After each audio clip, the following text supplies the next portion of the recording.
Good morning student. आज हम प्रश्नावली 3 आव्यूह मैट्रिक्स के बारे में अध्ययन करेंगे।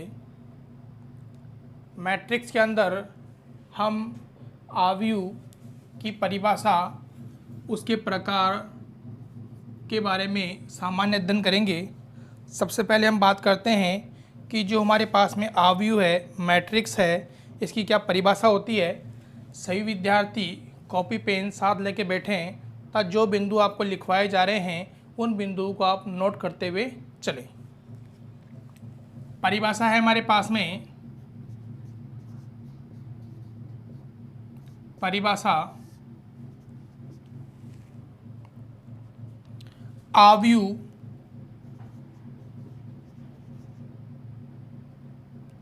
आव्यूह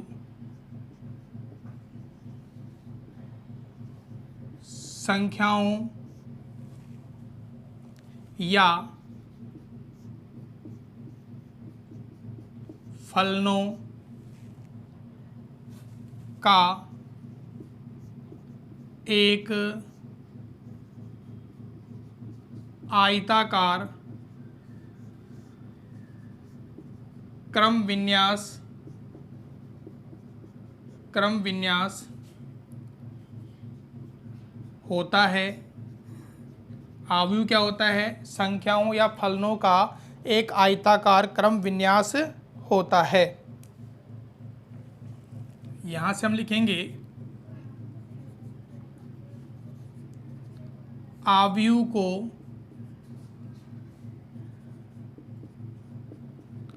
अंग्रेजी वर्णमाला के बड़े अक्षरों के द्वारा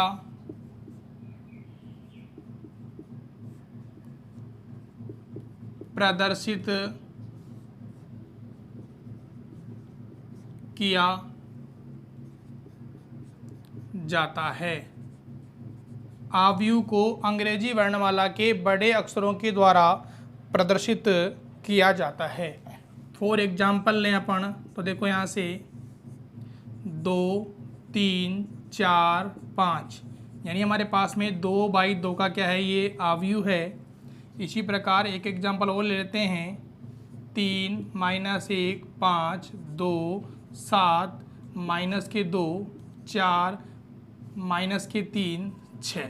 तो ये हमारे पास में 3/3 का क्या है, आव्यूह है। तो आव्यूह के अंदर हम क्या करते हैं, अवयवों को लिखते हैं और इन अवयवों के अंदर आपके पास में एक पंक्ति होती है और एक क्या होते हैं, हमारे पास में स्तंभ होते हैं। तो पहला जो मान आता है वो पंक्ति का आता है, दूसरा मान किसका आता है, स्तंभ का आता है। अगला बिंदु लिखेंगे अपन, आव्यूह को बड़े कोष्ठक में प्रदर्शित करते हैं। आव्यूह को बड़े कोष्ठक के अंदर प्रदर्शित करते हैं। इसके बाद में आव्यूह की कोटि, आव्यूह की कोटि m पंक्तियों तथा n स्तंभों वाले किसी आव्यूह को m × n कोटि का आव्यूह केवल m × n आव्यूह कहते हैं। आव्यूह कहते हैं। यानी कि हमारे पास में m तो पंक्तियां हैं। आप देखो इसके अंदर 1 और 2 तो पंक्ति है, तो m का मान कितना हो गया 2, और 2 क्या है हमारे पास में स्तंभ हैं, तो हमारे पास में m गुणा n का मान कितना हो गया 2 दूनी 4। इसी प्रकार इसके अंदर देखो 3 तो पंक्तियां हैं हमारे पास में, और 3 ही क्या है हमारे पास में स्तंभ है, तो क्या बन गया 3 गुणा 3, यानी कि कितना मान हो गया 9। इसके बाद में है अगला बिंदु, आव्यूह को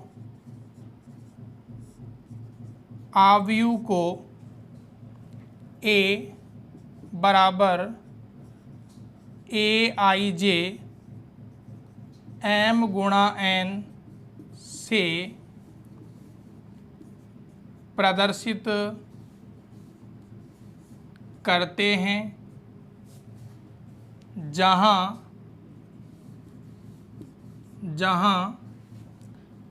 I पंक्ति में अवयव की संख्या,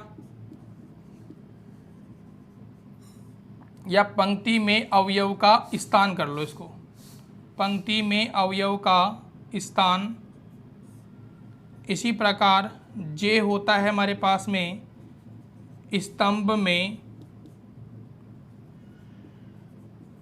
अवयव का स्थान। I पंक्ति में अवयव का स्थान और J स्तंभ में अवयव का स्थान होता है। किस प्रकार होता है समझेंगे एग्जाम्पल के माध्यम से।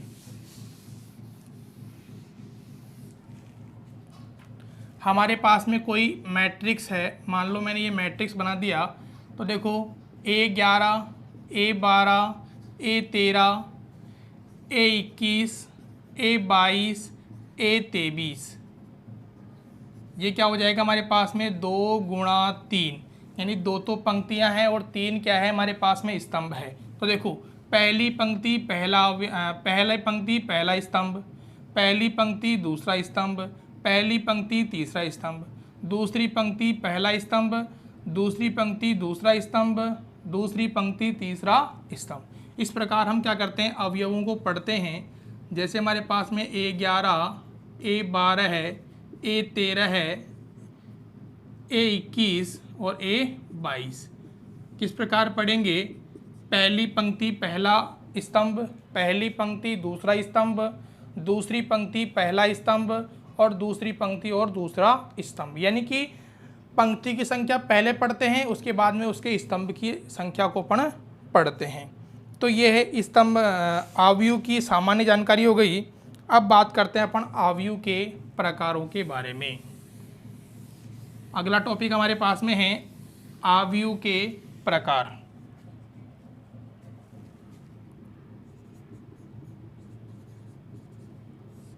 आव्यूह के प्रकार। नंबर फर्स्ट हमारे पास में है स्तंभ आव्यूह। स्तंभ आव्यूह, स्तंभ आव्यूह है वह आव्यूह जिसमें केवल एक स्तंभ हो। वह आव्यूह जिसमें केवल एक स्तंभ हो उसे क्या कहेंगे अपन, स्तंभ आव्यूह कहेंगे। फॉर एग्जाम्पल 2 3 5, यानी कि 3 तो पंक्तियां हैं लेकिन स्तंभ क्या है हमारे पास में 1। तो ये किसका एग्जाम्पल है, स्तंभ आव्यूह का एग्जाम्पल है। दूसरा है हमारे पास में पंक्ति आव्यूह। पंक्ति आव्यूह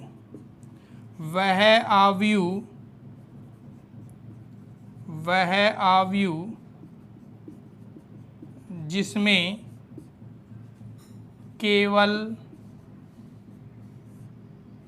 एक पंक्ति हो। एक पंक्ति हो उसे क्या कहेंगे, पंक्ति आव्यूह कहेंगे। फॉर एग्जाम्पल है 3, 5, 7, यानी कि एक पंक्ति है और 3 क्या है हमारे पास में स्तंभ है। इसके बाद में अगला अवयव हमारे पास में है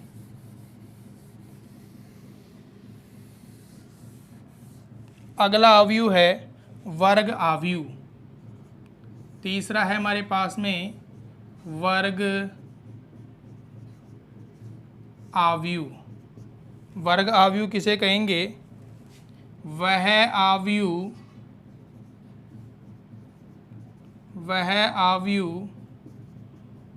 जिसमें पंक्ति व स्तंभ की संख्या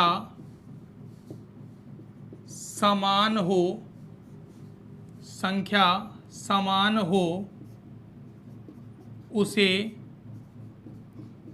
वर्ग अवयव कहते हैं। वर्ग अवयव कहते हैं। फॉर एग्जाम्पल लिखेंगे 2, -3, 5, 7। तो यहाँ पर देखो 2 तो पंक्तियाँ हैं और 2 ही क्या है हमारे पास में स्तंभ है। एक एग्जाम्पल और लेते हैं अपन।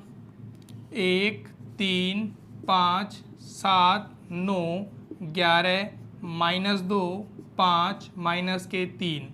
तो देखो 3 तो क्या है पंक्तियाँ हैं और 3 ही क्या है हमारे पास में स्तंभ है। तो जहाँ पर पंक्तियों और स्तंभों की संख्या समान हो उसे अपन क्या कहेंगे? वर्ग अवयव कहेंगे, स्क्वायर मैट्रिक्स कहेंगे। अगला है हमारे पास में अगला अवयव है विकर्ण अवयव। नंबर 4 हमारे पास में है विकर्ण अवयव। वह अवयव जिसमें विकर्ण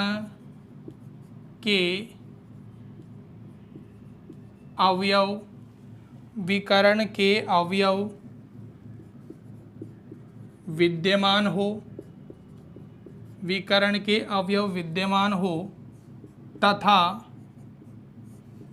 शेष अवयव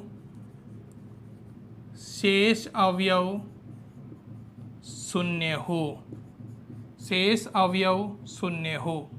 फॉर एग्जाम्पल लेंगे 2, 0, 0, 3। अब देखो यहाँ पे विकर्ण का मान तो आ रहा है लेकिन 2 शेष क्या है हमारे पास में अवयव है। एक एग्जाम्पल और लेते हैं 3, 2, 5, 0, 0, 0, 0, 0, 0। यानी कि विकर्ण के अवयव तो क्या है हमारे पास में विद्यमान है लेकिन शेष अवयव क्या है हमारे पास में शून्य है। तो हम क्या कहेंगे? ये विकर्ण अवयव है। नंबर 5 है इकाई तत्समक अवयव या इकाई अवयव। तत्समक अवयव जिसे अपन आइडेंटिटी अवयव कहते हैं, वह अवयव जिसमें विकर्ण के अवयव एक हो तथा शेष अवयव शून्य हो। वह अवयव जिसमें विकर्ण के अवयव एक हो तथा शेष अवयव शून्य हो। फॉर एग्जाम्पल लेंगे 1, 0, 0, 1। एक तो ये हो गया। इसी प्रकार 1, 0, 0, 0, 1, 0, 0, 0, 1। यानी कि विकर्ण के जो मान हैं वो 1 होने चाहिए, बाकी शेष हमारे पास में जो अवयव हैं वह क्या होने चाहिए? शून्य होने चाहिए। अगला हमारे पास में है